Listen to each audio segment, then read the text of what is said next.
देवेन्द्र योगेन्द्रं नत्वा ज्ञानप्रदं गुरुम् मुमुक्षूणां हितार्थाय तत्त्वबोधोऽभिधीयते। समस्तजनकल्याणे निरतं करुणामयं नमामि चिन्मयं देवं सद्गुरुं ब्रह्मविद्वरम्। पंचकोशों का विवेचन चल रहा था। उसके अंतर्गत हमने प्राणमय कोश तक अध्ययन कर लिया।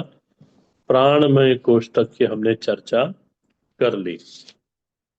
आगे के कोशों में प्रवेश करने के पहले एक ये समझ लें हम लोग कि यहाँ पर जो कोशों का वर्णन है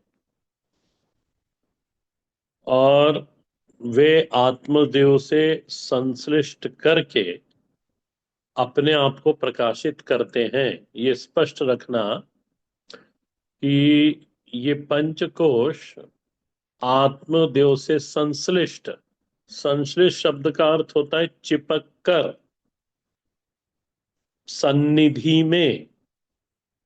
तो पंचकोश आत्मदेव से संश्लिष्ट करके, चिपक करके, उनके सानिध्य में रह करके पंचकोश अपने आप को प्रकाशित कर रहे हैं। आत्मदेव प्रकाशित कर रहा है ऐसा नहीं, क्योंकि ये पंचकोश आत्मदेव के सन्निकट आ गए, इसलिए वो अनायास प्रकाशित हो रहे हैं। अच्छा, और इन्हीं कोशों का अध्ययन करने पर, इन्हीं कोशों का विश्लेषण करने पर इसमें से जो असंश्लिष्ट आत्मा है, मेरे शब्दों पे ध्यान देना, असंश्लिष्ट जो आत्मा है वह प्राप्त हो जाती है या उसका पता चल जाता है। ये इसमें महत्वपूर्ण पॉइंट है। दो पॉइंट सब बताऊंगा। पहला तो ये है कि आत्मदेव से संश्लिष्ट होकर पंचकोश अपने आप को प्रकाशित करते हैं। दूसरा, उसी के अंदर का अंतर्गत आत्मदेव जो कि इन पंचकोशों का अध्ययन करने पर, इन इन करने पर इनसे असंश्लिष्ट जो आत्मा है उसका हमें पता चल जाता है। इसी के अंतर्गत एक दूसरा पॉइंट और बनाना कि यही पंचकोश से हमारा व्यक्तित्व बनता है। इस पे आप लोग अपना खुद विचार मनन कर लेना कि कोश के द्वारा ही मनुष्य का व्यक्तित्व बनता है। अंग्रेजी में यदि इसको बोलें तो 5 लेयर्स ऑफ पर्सनालिटी। कहीं कहीं पढ़ने को आपको मिलेगा 5 फोल्ड्स ऑफ पर्सनालिटी। और मेरे से सुनोगे तो मैं यही बोलूंगा, व्यक्तित्व के 5 आयाम। व्यक्तित्व के 5 आयाम ध्यान दे लेना। एक सबसे पहले हमारी होती फिजिकल पर्सनालिटी, शरीर के स्तर पर फिजिकल पर्सनालिटी। दूसरी होती है ऊर्जा के स्तर पर, उसको कहते हैं एनर्जेटिकल पर्सनालिटी अंग्रेजी में बोले तो। दूसरी होती है भावना के स्तर पर, इमोशनल पर्सनालिटी। चौथी होती है वैचारिक स्तर, इंटेलेक्चुअल पर्सनालिटी। और पांचवी होती है संवेदनाएं। संवेदनाएं, tendential personality. Tendential personality, the tendency we have, तो इन पांच कोशों का यदि आप अच्छे से अध्ययन करें और व्यवहारिक स्तर पर, भौतिक स्तर पर पंचकोश के द्वारा हमारी व्यक्तित्व का निर्माण फिर बनता है। ये एक और इसमें पॉइंट जोड़ लेना, क्योंकि आप में से आप सबके आजू बाजू बच्चे होते हैं और कभी पढ़ाना भी पड़ता है या उनको कृपा करनी हो तो उनको बताना कि पंचकोश में ये पांच चीजें हमको संभालनी है और इसी से मनुष्य का व्यक्तित्व का निर्माण होता है। हम आगे बढ़ते हैं मनोमय कोश पर। मेरे व्यक्तित्व का जो भाव पक्ष है, वो भाव पक्ष कैसा है? ज्ञानेंद्रियों के साथ। परिभाषा देख लें। मनश्च मनोमय कोशः कः। तो भगवान भाष्यकार ने लिखा, मनश्च ज्ञानेन्द्रिय पंचकम मिलित्वा यो भवति स मनोमयः। मनश्च ज्ञानेन्द्रिय पंचकम, भाव पक्ष में मेरा मन और मन के साथ पांच ज्ञानेंद्रियां मिलित्वा, मिलकर व्यक्तित्व का भाव पक्ष और पांच ज्ञानेंद्रियां। भावना की जो शक्ति है वो है मन, जो हमारे भीतर एक भावनात्मक व्यक्तित्व का निर्माण करती है, सृजन करती है, इमोशनल पर्सनालिटी बनती है।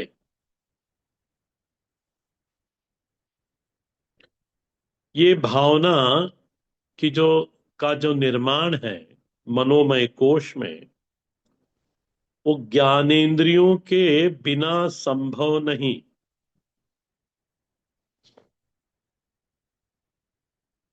कारण ये है कि मन में भाव का निर्माण होता है, ये बात बिल्कुल ठीक है। वो बाहर के ज्ञान के द्वारा ही होता है। बाहर से ज्ञान को भीतर ले जाने वाली ज्ञानेंद्रियां ही होती हैं। किसी के बारे में, व्यक्ति वस्तु दोनों बोल रहा हूं मैं यहां पर, किसी के बारे में सुनकर, किसी को देखकर हमारे भीतर अच्छे बुरे का भाव बनता है। जैसे जिन्होंने महात्मा गांधी को देखा होगा तो देखकर भाव बना, हम लोगों ने पढ़ा है तब पढ़कर भाव बना। पुण्य श्लोक श्री अहिल्याबाई होलकर, हमारे पिताजी ने खूब पढ़ाया उनको, यानी हमें उनका चरित्र पढ़ाया। तो पढ़कर, देखा तो नहीं, पढ़कर उनके बारे में एक भाव बना। होलकर साम्राज्य के इतने राजा हुए, पर श्री अहिल्याबाई का ही नाम इतना क्यों आज भी याद रखा जाता है, उनकी जयंती मनाई जाती है। तो सुन करके उनके बारे में हमारे भीतर मनोमय कोश में भाव का अतिरेक हुआ। लोकमान्य बाल गंगाधर तिलक, इनके भी बारे में, क्योंकि इनको पढ़ा हुआ है हम लोगों ने, तो पढ़कर, पिताजी से सुनकर भीतर भावना, उनके प्रति एक भाव का जागरण हुआ, जागृत हुआ। वेदों में कहा गया, पंच नद्या सरस्वती। इसको अभी ध्यान से सुन ले, फिर लिख लेना इसको। पंच नद्य सरस्वती, हमारे भीतर पांच नदियां बहती हैं और उनका जल बढ़ करके पांच धाराएं बनती है। या ऐसा कर लो, हमारे भीतर एक सरस्वती जी हैं और उनका जब जल बढ़ता है तो पांच धाराओं में विभक्त हो जाती है। या उसको ऐसा ले लो, पांच धाराएं बनकर एक सरस्वती जी बनती है, जैसा भी आपको इसका अर्थ लगाना है, पर वेद वाक्य है पंच नद्या सरस्वती। 5 नदियां हैं भीतर मनुष्य के, और वो सरस्वती का स्वरूप है। तो ये 5 नदियां कौन कौन सी हैं? तो ज्ञानेंद्रियां ही 5 नदियां हैं, जिसके द्वारा हम बाहर के प्रपंच का ज्ञान प्राप्त करते हैं। ये आई होप पकड़ में आया होगा। उसी तरह से आगे पढ़ेंगे हम लोग, देखेंगे कि बौद्धिक जगत में भी, बौद्धिक जगत का निर्माण हमारे भीतर, जो बौद्धिक स्तर बनेगा, वैचारिक स्तर बनेगा, उसका भी निर्माण ज्ञानेंद्रियों के द्वारा ही पुष्ट होगा। इसलिए आप अपने दूसरे पन्ने पर देख लें, विज्ञानमय कोश कह, तो भगवान भाष्यकार परिभाषा लिखते हैं, बुद्धि ज्ञानेन्द्रिय पंचकम मिलित्वा। यहां क्या लिखा है? मनश्च ज्ञानेन्द्रिय पंचकम मिलित्वा। तो ज्ञानेन्द्रिया दोनों तरफ रखी गई, इधर भी मनोमय कोश में भी है और विज्ञानमय कोश में भी है। क्योंकि इंद्रियों से ही ज्ञान की प्राप्ति होगी, बाहर जगत की, बाहर जगत की। और आप कभी इस पे गहरा विचार कर सको गीता जी को सामने रखकर। इसलिए भगवान गीता जी के दूसरे अध्याय में आश्चर्यवत पश्यति, आश्चर्यवत वदति, वो अध्यात्म का ज्ञान भी इन्हीं इंद्रियों से होता है, इन्हीं आंखों से, इन्हीं कानों से सुनकर। और क्या सुनते हैं हम इन इन कान से? कि क्या कान मिथ्या है? देखो, यदि ये समझ में आ रहा हो तो समझो इसको, कि कान के द्वारा हम सुनते हैं, श्रवण साधना होती है, और श्रवण साधना का परिणाम क्या निकला? कि जो ये कर्ण इंद्रियां हैं ये मिथ्या है। हाँ, ये तो इसलिए ज्ञानेंद्रिय अति महत्वपूर्ण है। इसलिए मनोमय कोश के भी साथ रखिए, विज्ञानमय कोश के साथ साथ भी इनको रखा। यदि ऐसा विचार करके देखना, मनोमय कोश का संबंध ज्ञान इंद्रियों के साथ अगर न रखा जाए, तो मनोमय नाम की कोई वस्तु, कोई कोश नहीं हो बन सकता। भावना का निर्माण ज्ञान के द्वारा ही होता है। ये मेरे पिता है, या सामने मेरे पिता खड़े हैं। पिता को देखकर, और पिता की उपस्थिति में और पिता की अनुपस्थिति में व्यवहार में फिर भेद हो जाता है। पिता गुरु के सामने मर्यादित व्यवहार करता है व्यक्ति, और उनके अनुपस्थिति में संभव है वो अमर्यादित भी कर ले। तो भावना का निर्माण बाहर के ज्ञान से ही होता है। व्यक्तित्व कभी, इसको ध्यान सब समझना, व्यक्तित्व कभी दैहिक नहीं होता, या व्यक्तित्व केवल ऊर्जा से संबंधित नहीं होता। व्यक्तित्व मनोमय कोश होता है, भावमय है। भावना की प्रचुरता होनी चाहिए मनुष्य में, और भाव की प्रचुरता के कारण ही मयत प्रत्यय लगा हुआ है, ये मैं पहले बता चुका हूं। इस मनोमय कोश के साथ मिलकर ही इस मय की पहचान बन जाती है। कैसी बनती है? कि ये व्यक्ति बड़ा कठोर है, यह व्यक्ति दयालु है। तो दयालुता, ये कठोर था, ये शांत था, या क्षमाशील था, या प्रतिशोधी, ये सब क्या है? ये सब मनोमय है। इससे मिलकर फिर हमारी पहचान बनी समाज में और परिवार में, कि ये बड़े क्रोधी हैं, नहीं ये बड़े शांत हैं। तो फिर ये विशेषण, ये सब विशेषण बनते व्यक्तित्व के साथ, पहचान बनती है परिवार में और उसके समाज में, कि ये ऐसे हैं। तो मनोमय कोश बहुत ज्यादा महत्वपूर्ण है, और इसी के द्वारा मूल व्यक्तित्व बनता है मनुष्य का। आगे देखें, यदि ये मनोमय कोश, मेरे हिसाब से मैंने सारे पॉइंट उसको कवर कर दिए। विज्ञानमय कोश कह, तो जैसे अभी पाठ करा हमने, बुद्धि ज्ञान इंद्रिय पंचकम मिलित्वा यो भवति स विज्ञानमय। इसमें, इस कोश में व्यक्तित्व का, बौद्धिक व्यक्तित्व बनता है। बौद्धिक व्यक्तित्व, वैचारिक व्यक्तित्व यदि ऐसा कहें, उसमें विचारशीलता कितनी है, उसके भीतर विचार की कितनी सामर्थ्य है, चिंतन कितना सूक्ष्म है, चिंतन कितना तीक्ष्ण है, how he analysis the things, does he has a analytical mind. देखो, क्या उसके अंदर विश्लेषण का की योग्यता है, ये इसी कोर्स से मालूम पड़ता है। और यदि उसके अंदर ये योग्यता है विश्लेषण की, चिंतन की, विचारशीलता, तब हम कहते हैं कि नहीं, ये बड़ा तेज है, ब्रिलियंट है।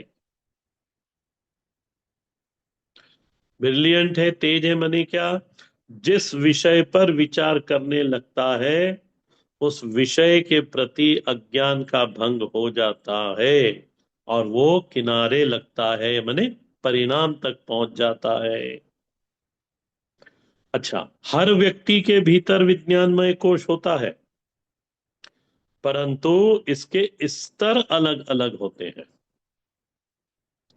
विज्ञानमय, किसी के अंदर विज्ञानमय कोश बड़ा तेजस्वी रहता है, और किसी के अंदर बिल्कुल मंद रहता है, और किसी के अंदर सुप्त रहता है। ये जो जाति का प्रभाव है ना, ये भी इसके ऊपर भी बहुत कुछ निर्भर करता है। ब्राह्मण, क्षत्रिय, वैश्य, शूद्र, इसके अंदर भी यदि आप ध्यान से देखोगे समाज में, तो बौद्धिक स्तर अलग अलग होता है। कभी कभी ब्राह्मण नामधारी की बुद्धि भी बिल्कुल सुप्त तो होती है, तो उसके आधार पर भी ये जाति भेद बनाए जा सकते हैं। एक विचार ऐसा भी है। तो इस कोश का में होता तो सब में है, पर स्तर सबके अलग अलग होते हैं। विज्ञानमय कोश में बुद्धि की प्रधानता है, और बुद्धि का कार्य चिंतन करना है। चिंतन को, विचार को अंतिम परिणाम तक पहुंचाना, निर्णय कर लेना, विशिष्ट ज्ञान तक पहुंच जाना। निर्णय कर लेने का अर्थ क्या हुआ? विशिष्ट ज्ञान तक पहुंच जाना। और केवल यही कोश है जिसमें निर्णय करने का बल होता है। देखो, अन्नमय कोश से विचार करके देखना, हमारे पास स्वस्थ शरीर है, हमारे अंदर बल है, भावना हमारे अंदर बहुत है, भाव प्रति, सबके प्रति भावना है हमारे अंदर भीतर, परंतु महाराज निर्णय लेने की क्षमता मुझ में नहीं है। तो फिर क्या कदम उठेगा? नहीं उठ पाएगा, क्योंकि निर्णय नहीं पाते। सब कुछ होते हुए भी क्रिया नहीं हो रही, क्योंकि निर्णय हुआ ही नहीं। आप देखना, मैंने तो इसको थोड़ा देखा है, आप लोगों ने भी देखा होगा, कि जो पुरुष वर्ग होते हैं ना, ये निर्णय लेने में तो बहुत ऐसे रहते हैं, नहीं ले पाते। फिर वो अपनी पत्नी से पूछते हैं, "जो तुम बताओ।" मेरे सामने ऐसे दो तीन लोग हैं, वो पत्नी से पूछते, फिर पत्नी बोलती ऐसा करो। एक है, यहीं पे है, तो वो पत्नी से ही पूछ पूछ के सारा काम करते हैं। तो ये भी एक माताओं में ये जो विज्ञानमय कोश है, जो कहते हैं ना सिक्स्थ सेंस बोलते हैं अंग्रेजी में, पर कोई सिक्स्थ सेंस तो होता नहीं, पर हाँ, उनका विज्ञानमय कोश बड़ा तेज होता है पुरुष के से कंपेयर करें तो। और यही कारण है कि लड़कों के विवाह की आयु 21 वर्ष की है और लड़कियों की 18। कन्याएं हमेशा छोटी होनी चाहिए क्योंकि उनका बुद्धि स्तर उतना होता है और पुरुषों का बुद्धि स्तर उतना नहीं होता। एक कल्प की कथा है जहां पे लक्ष्मी बड़ी बताई गई है। विष्णु जी से लक्ष्मी बड़ी हैं आयु में। एक कल्प की कथा है। परंतु उस स्थिति में जो लक्ष्मी जी की हाइट है ना वो छोटी बताई। अब देवी भागवत को पढ़ना, उसमें सब है ये सब। और भगवान विष्णु कद में तो ऊंचे हैं।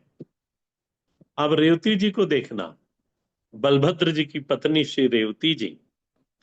रेवती जी खूब ऊंची हैं और बलभद्र छोटे थे, तो सब बलभद्र को चिढ़ाते थे, देख तेरी पत्नी कितनी ऊंची है और तू कितना छोटा है। तो ये वो उनके हाथ में मुद्गल होता था तो उन्होंने जोर से सिर पे मुद्गल रखा माता जी के।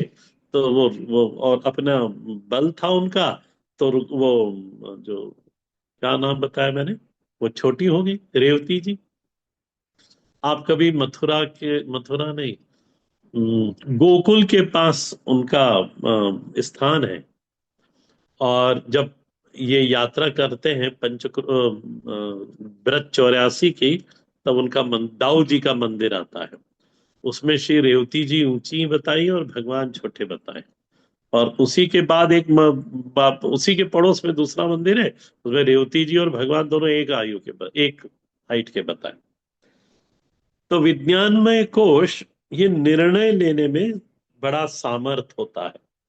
कदम मनुष्य तभी उठाएगा, आगे तभी बढ़ेगा, जब उसके अंदर निर्णय लेने की सार्थकता होगी, सामर्थ होगी। तभी क्रिया संभव है। भाव में निर्माण को देख, एक चीज इसको भी पकड़ना, ये मनोमय कोश है ना, ये निर्णय को प्रभावित कर सकता है। परंतु मनोमय कोश निर्णय नहीं ले सकता, परंतु ये निर्णय को प्रभावित करता है। आपने इसको पढ़ा भी होगा, माइंड मैनिपुलेट्स, माइंड मैनिपुलेट करता है। और इसलिए परिवार में बेटे को यदि मोटरसाइकिल चाहिए ना, तो वो माता जी को बोलता है कि मेरे को ऐसा करना है, या जो भी कुछ। मोटरसाइकिल तो एक मैंने उदाहरण ले लिया। तो माता जी को बोल दिया, फिर माता जी शी मैनिपुलेट्स किसको, पिता को, निर्णय लेने वाली बुद्धि को, कि देखो सब बच्चों के पास है, यही बेचारा साइकिल से जाता है कॉलेज, इसको भी ले दो। तो एक दो बार माता जी कहती हैं, समय देख के कहती है। माता जियों में बड़ी वो रहता है, जब शांति से बैठे हों, भोजन परोस रहे हो, तब माता जी ये सब चीजें कहती है। तो पिताजी भी फिर दो दो तीन तीन बार माता जी ने कह दिया तो कहते अच्छा चलो ले देते हैं। तो इस तरह से माइंड मैनिपुलेट करता है, मनोमय कोश मैनिपुलेट करता है किसको, निर्णय लेने वाले को, विज्ञानमय कोश को। और परिवार में यदि देखा जाए, इसको ऐसा भी समझ सकते हैं धर्मशास्त्र के द्वारा, कि जो निर्णय लेने वाला है, ऐसा सोचा बताया जाता है पर ऐसा होता तो मैंने नहीं देखा ज्यादा, कि निर्णय लेने का काम पुरुष का रहता है और माता जी पीछे पीछे उसको फॉलो कर लेती है। पर है ना, अंदर की बात अलग होती है, वो निर्णय उनसे पूछ के ही लेता है। और समाज के सामने माता जी फॉलो करती दिखाई देती हैं, पर वो निर्णय रहता है माता जी का। तो इसलिए भगवान शंकर के साथ पार्वती बैठी, तभी उनमें शंकर शिव भाव आता है। अन्यथा तो शव की तरह है भगवान हमारे। तो निर्णय लिया। अच्छा अब देखो, इसको जरा समझो और थोड़ा सा मैं आगे बढ़ाता हूं। निर्णय लिया भाव के साथ। तो जब भी निर्णय होगा तो भाव के साथ होता है, और उसके साथ शारीरिक बल भी चाहिए, तब आसान हो जाता है। तब कार्य करने में कुशलता आती है, एक टीम वर्क हो जाता है। निर्णय लिया गया, भावनात्मक भावना के द्वारा, और उसके साथ शारीरिक बल भी लगा, तब एक ये जीवन आसान हो जाता है। जीवन में निर्णय, आगे कार्य करना आसान हो जाता है। अच्छा, इसमें से ही एक बात और निकल के आती है, जो निर्णय लेता है उसी में कर्तृत्व आता है। देखो, इसको विचार करो। इसलिए कर्तृत्व, ये जो धर्म है ये बौद्धिक धर्म है, ये बुद्धि का धर्म है। कर्तृत्व प्रधानता, तो कर्तव्य कहाँ आता है? जो निर्णय लेता है उसमें कर्तृत्व बनता है। तो पंचकोश में से कर्तृत्व का बोध केवल और केवल विज्ञानमय कोश में होता है। क्यों ऐसा बोल रहे हैं? इसके पीछे इसका डेरिवेशन है, उस डेरिवेशन को भी समझ लो। एग्जाम्पल लेके समझते हैं कि इच्छा अंतःकरण में आती है, इच्छा आने जाने में कोई कर्तृत्व नहीं होता। ध्यान देना, मेरे अंदर एक इच्छा आई और कोई उसमें कर्तृत्व नहीं है कि वो आनी ही चाहिए और मेरे को करना ही है ना। इच्छा आती रहती है, हजारों इच्छाएं आती हैं, तो इच्छा में कर्तृत्व नहीं होता। हाँ, जब एक इच्छा उदित हुई और फिर विज्ञानमय कोश ने उस इच्छा के औचित्य पर विचार करा। देखो, उसके औचित्य का निर्धारण करती है कौन? विज्ञानमय कोश। और जब उसका औचित्य सिद्ध हो जाता है तब उसको स्वीकार कर लेते हैं। तो निर्णय हो गया कि हाँ, ये जो इच्छा मन में आई है, बुद्धि ने कहा कि हाँ, इसको कर लो, इसका औचित्य है। अब देखो, क्रिया शुरू हुई, निर्णय हो गया तो क्रिया शुरू हुई। अच्छा, क्रिया में परिणाम निकलेगा पाप या पुण्य, दो ही निकलेंगे। आ रहे हैं सबको समझ में? कोई दिख नहीं रहा मेरे को कविता अम्मा के अलावा, कि परिणाम क्रिया के दो ही होंगे, या तो पाप होगा या पुण्य होगा। अच्छा, अब ये जो पाप पुण्य है, ये कहाँ आया? तो ये मैं के ऊपर आ जाता है। वह मैं जो विज्ञानमय कोश से, या विज्ञानमय कोश जिससे संश्लिष्ट है, उसके ऊपर ये धर्म आरोपित हो गया। मैं पर कर्ता भाव आ गया कि मैं करता हूं। आ रहा है पकड़ में? मैं करता हूं, फिर करता हूं, तो करा आपने तो फल निकला। तो फिर फल को भोगेगा कौन? तो बोले मैं भोगता हूं। तो कर्ता भोक्ता भाव आ गया। आया कि नहीं आया? अच्छा, अब विचार करो कि इस कर्तापन में, भोक्तापन में आत्मा का क्या संबंध? आ रहा कविता में? हाँ, कोई संबंध नहीं। आत्मा की उपस्थिति में ये उल्टे सीधे कार्य हो रहे हैं बस। माया भगवती आत्मदेव की उपस्थिति में ये सारा प्रपंच रच के रखा है उन्होंने।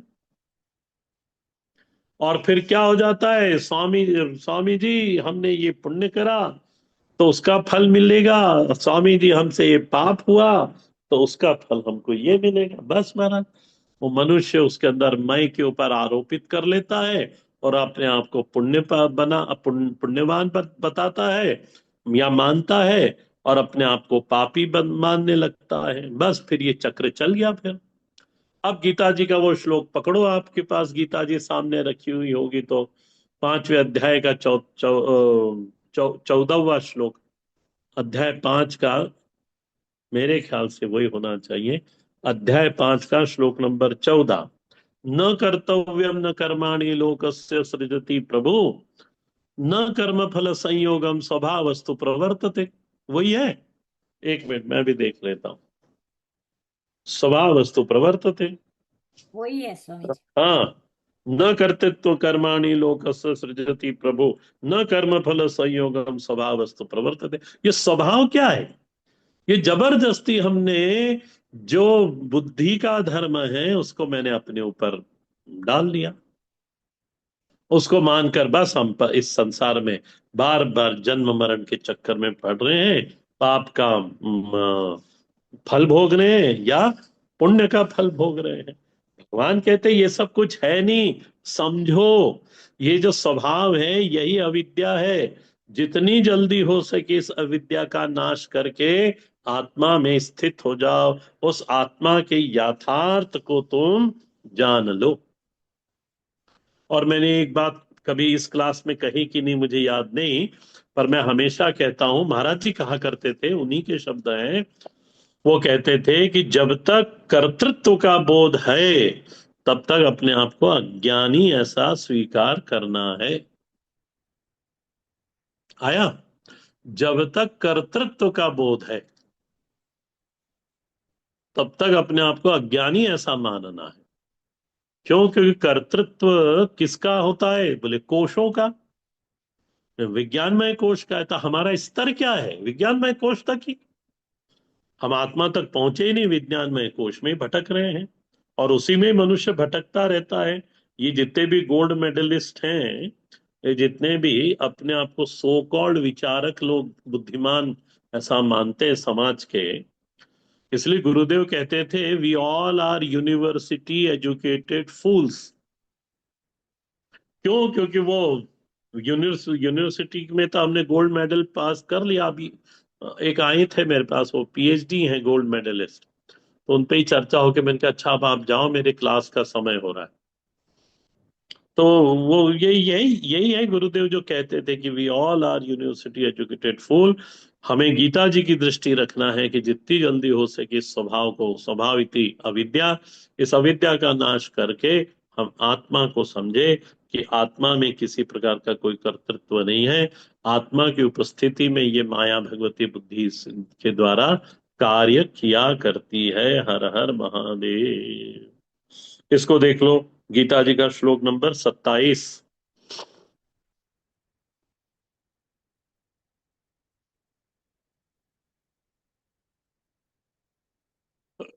वहां थे हम लोग, गीता जी का अध्याय नंबर 10, श्लोक नंबर 27। हाँ।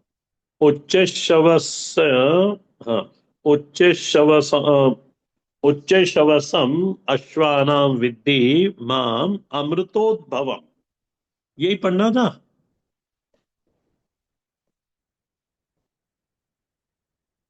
कविता माँ, यही करना था। हाँ हाँ, वो 26 वाला लास्ट टाइम बिल्कुल टच एंड गो हो गया था। फिर 27 पे ही आना है। कर लिया था ना, सिद्धा नाम कपिलो मुनि, कर लिया था। हाँ, वो तो एक ही लाइन टाइप वाली चीज है ना। सिद्धों का लक्षण बताना था बस, हाँ तो हम्म। बताया था कि नहीं? बहुत ब्रीफ अच्छा। था। अच्छा, बहुत ब्रीफ था तो लोग सुन लो, वो सुना देता हूँ फिर मैं। उन्होंने कहा सिद्धानाम कपिल भगवान भाष्यकार में देख लो, भाष्यकार को ही देख लो, वहीं से ही पढ़ा दे रहा हूँ। हाँ। फिर ये श्लोक बाद में करूंगा, नीचे वाला।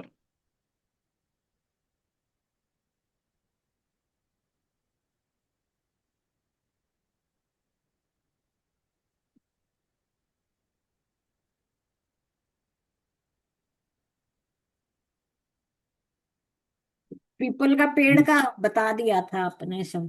वो तो बता दिया था। हाँ। अश्वत्थ सर्व वृक्षाणाम देव ऋषीणाम च नारद गंधर्वाम चित्ररथ सिद्धानाम कपिलो मुनि। तो अश्वत्थ भाष्य को देख लो। अश्वत्थ सर्व वृक्षाणाम देवर्षिणाम च नारद।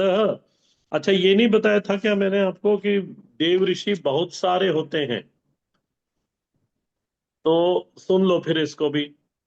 उनका देव ऋषि बहुत सारे होते हैं। देवानाम, भगवान भाष्यकार लिख रहे हैं देव ऋषि के अर्थ में, देवा एव संत ऋषित्वम प्राप्त मंत्र दृष्टित्वात् ते देव ऋषयः तेषाम नारदः अस्मि।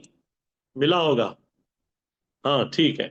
तो ये देवता भी, देव ऋषि नारद देवता भी हैं, ऋषि भी हैं। ऐसे देवलोक में अनेक ऋषि हैं जो मंत्र दृष्टा भी हैं। कभी नारद जी का पंचरात्र पढ़ोगे तो उसके अंदर बहुत सारे मंत्र हैं, उसके दृष्टा कौन है? नारद ऋषि ही। नारद जी ऋषि हैं वहां पर। भक्ति के आचार्य हैं, भगवान को बहुत प्रिय हैं।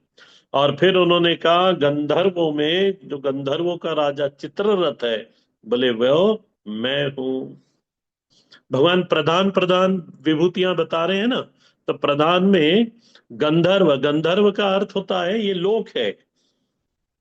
14 भुवन के अंदर एक ये भुवन है, उसके अंदर ये गायन वाले लोग रहते हैं, जो गाने में पारंगत होते हैं, देवों की सभाओं में जाके गाते हैं।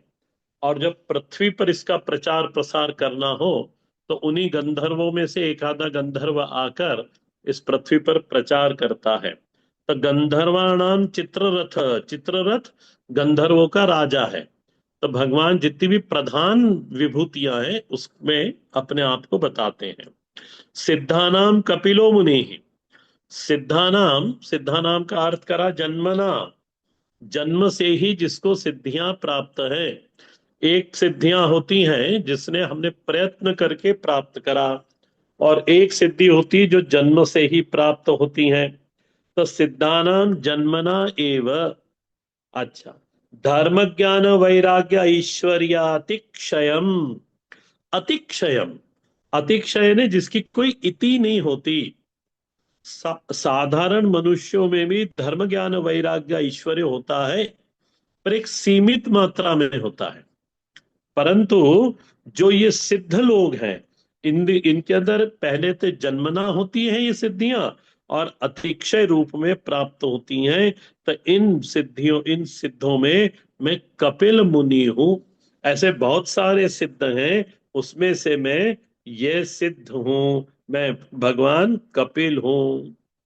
अच्छा, उच्च शव समश्वानाम विद्धि, विद्धि माम अमृतोद्भवम, अमृतोद्भवम ध्यान देना, अमृत निमित्त। भगवान भाष्यकार लिखते हैं उच्च शव सम अश्वानाम, उच्च शव शवानाम अश्वः तम माम विद्धि जानिहि। क्यों इस अश्व को आपने अपनी विभूति के बताया? तो उन्होंने कहा अमृतोद्भवम, अमृत्य निमित्य मंथनोद्भवम, अमृत के निमित्त के लिए, निमित्त से समुद्र का मंथन किया गया। उस समुद्र मंथन में ये एक दिव्य अश्व की प्राप्ति हुई जो राजा बलि ले गए। 14 रत्नों की प्राप्ति हुई, उसमें से जो ये था घोड़ा था जिसका नाम उच्च शवा है, वो राजा बलि ले गए। और फिर एक और बताते दे के उसको पूरा करते हैं कि ऐरावत, ऐरावतम, और ऐरावत की अर्थ क्या करा भगवान भाष्यकार ने? इरावत, इरावत्या अपत्यम गजेंद्राणाम हस्तीश्वराणाम तम माम विद्धि। भगवान भाष्यकार कहते हैं ऐरावत क्या है, कौन है? ये भी घोड़ा, ये हाथी है, ये भी समुद्र मंथन में से निकला, और इसको इंद्र अपने साथ ले गए। कहा जाता है पुराणों के अंदर इसकी 7 सूंडें हैं, और ये सफेद रंग का है।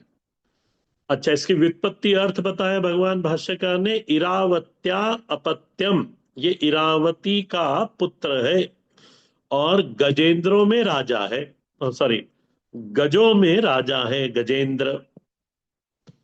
तो हस्तीश्वराणाम ताम माम विद्धि, ये भगवान प्रधान प्रधान विभूतियों का उल्लेख करते हैं। कहते हैं अर्जुन, तुम इनमें विष्णु भगवान का भाव कर सकते हो। आप इसमें, भगवान क्या कह रहे हैं? अर्जुन आप इसमें विष्णु भगवान का भाव कर सकते हो। इसी श्लोक में अंतिम में आता है नराणाम च नराधिपम। अब इसमें थोड़ा सा मेरे को लंबा लेना है, इसलिए मैं नेक्स्ट क्लास में इसको शुक्रवार को बताऊंगा। नराणाम च नराधिपम, तो नराधिप क्या होता है मनुस्मृति के अनुसार वो बताकर तब भगवान बताएंगे कि मनुष्यों में मैं राजा कैसा हूं। तो राजा के गुणधर्म क्या होते हैं उसको